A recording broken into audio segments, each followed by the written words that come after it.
olóògbé Haruna Ìṣọ̀lá olórin àpàlà ó kọ nínú orin rẹ̀ kan pé kò sọlọ́dẹ tí ó torí atẹ́gùn lọ yìnbọn àfi ẹni èṣù bá ń ṣe. Kí ni ìtumọ̀ pé èṣù bá ń ṣèyàn? Ọ̀rọ̀ Yorùbá ó jinlẹ̀.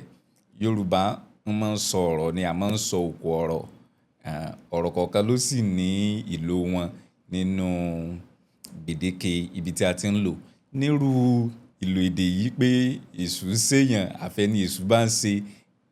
Èṣù ṣíṣe tí ọ̀rọ̀ yìí ń tọ́ka sí ó túmọ̀ sí pé àfẹ́ni tí ò bá wà ní gígùn àbí ní ìbádọ́gba pẹ̀lú bí ó ṣe yẹ kí nǹkan ó rí.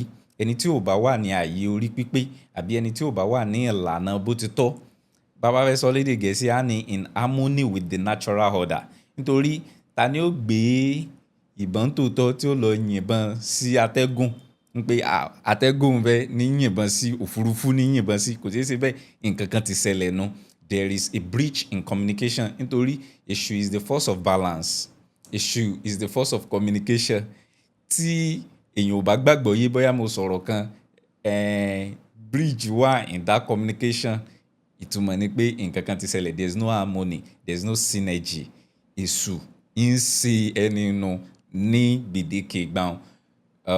Lágbọ̀ndàn kan a tó lè sọ pé indecision nígbà míì ó wà ní ọwọ́ gbèdéke irú bí tí wọ́n bá ti lò tí wọ́n bá ní èṣù ń ṣèyàn àbí àfẹ́ni èṣù bá ń ṣe. Indecision wípé àìlépinnu ń da ẹni láàmú ní gbèdéke òun. Ìmọ̀ bóyá ọ̀rọ̀ mi yé yín.